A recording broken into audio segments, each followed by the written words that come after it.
Welcome to the series Read With Me. Today we're going to be starting Race to the Truth, Slavery, and the African American Story.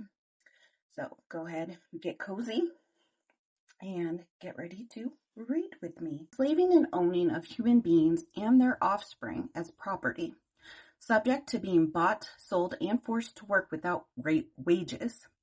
American chattel slavery was different from other types of slavery that existed in many places throughout the world because, in most cases, it was permanent.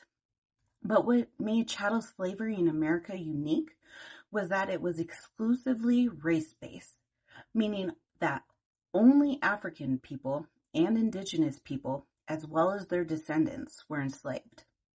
What if I told you almost everything you know about slavery is wrong?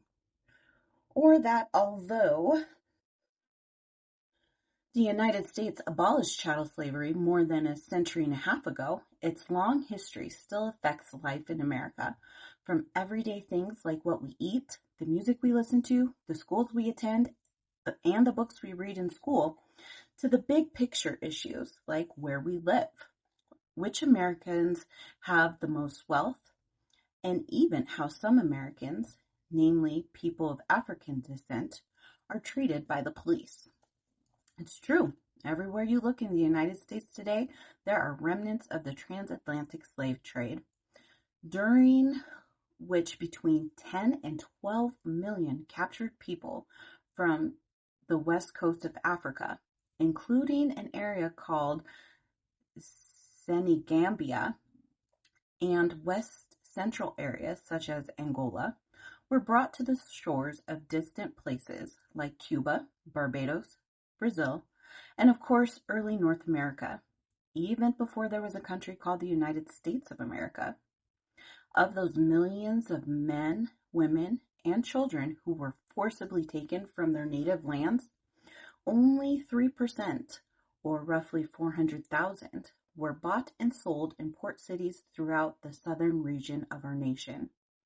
That number may seem small, yet the impact of their enslavement on our country's development and expansion was huge.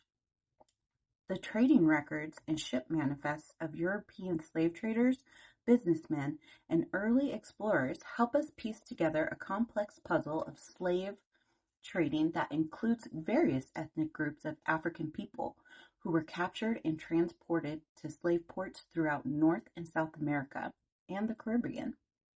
But what slave ledgers cannot tell us is who these people were, and in many cases, who their African American descendants are today.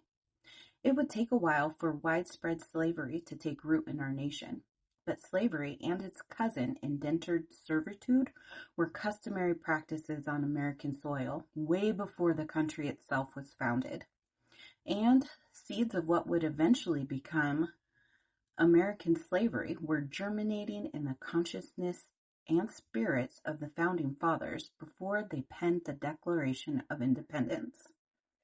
George Washington, the first U.S. president, was a slave owner, and he wasn't alone. In total, there were 10 American presidents who owned slaves, and some of them while they held the highest office in the land. You may be thinking, why all the fuss about something horrible that happened a long time ago? Or maybe my ancestors were never slaves or never owned slaves, so slavery doesn't concern me.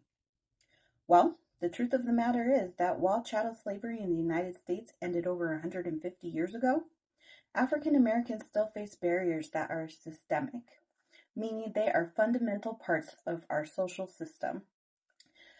Those barriers include discrimination in housing and employment, inadequate education, persistent racial profiling, and police brutality, which are all lingering remnants of American slave culture. And maybe it's true that your ancestors never owned slaves, or your Black ancestors were never enslaved by white people. Nevertheless, all Americans today benefit from the brutality and bounty of American slavery. For example, slave cultivation of cotton made many American businessmen rich, and not just the slave owners. Business tycoons such as the brothers Henry, Emanuel, and Meyer Lyman maintained a lucrative enterprise as cotton sellers in the South and North.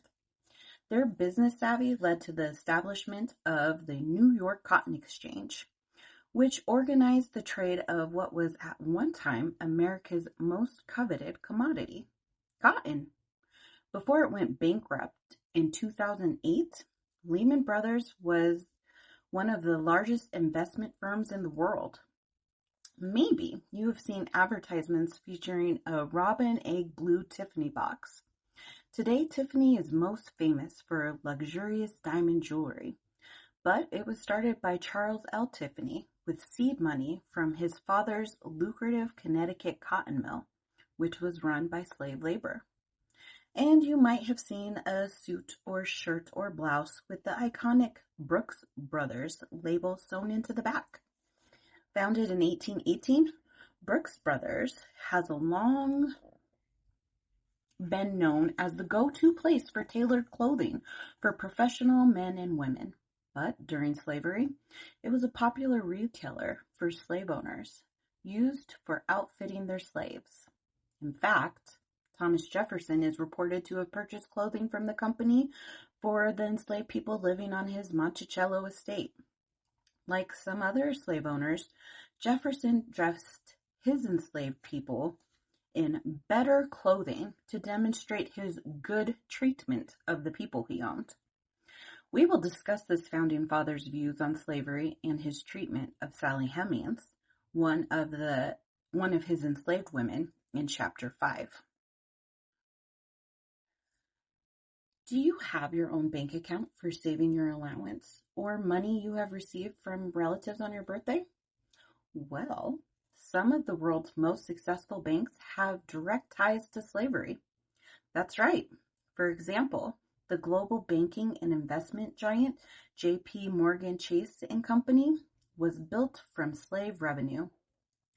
Two of the many original banks that merged into the now huge company, Citizen Bank and Canal Bank, both in Louisiana, accepted enslaved people as collateral on bank loans, which means that if the slave owner failed to repay a loan, the bank would seize the collateral, the enslaved people, as payment.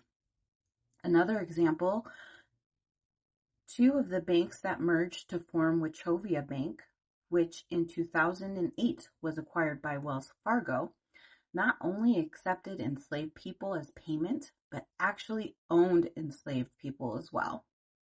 Big insurance companies such as New York Life and Aetna insured enslaved people, which meant that slave owners were reimbursed when their enslaved people died.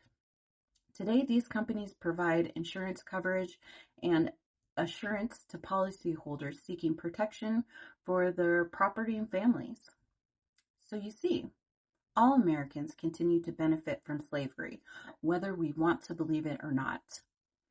And since the story of American slavery is about the many important but buried contributions Africans and their African American descendants made to the building of the United States of America, and about more well-known contributions of the people who subjugated them, this, dear reader, is our shared story. Thank you for joining me for part 1 of many on Race to the Truth, Slavery, and the American Story. Read with me. I will see you next time, and we will continue to finish this introduction and get into the meat of the book. I love you. Be good.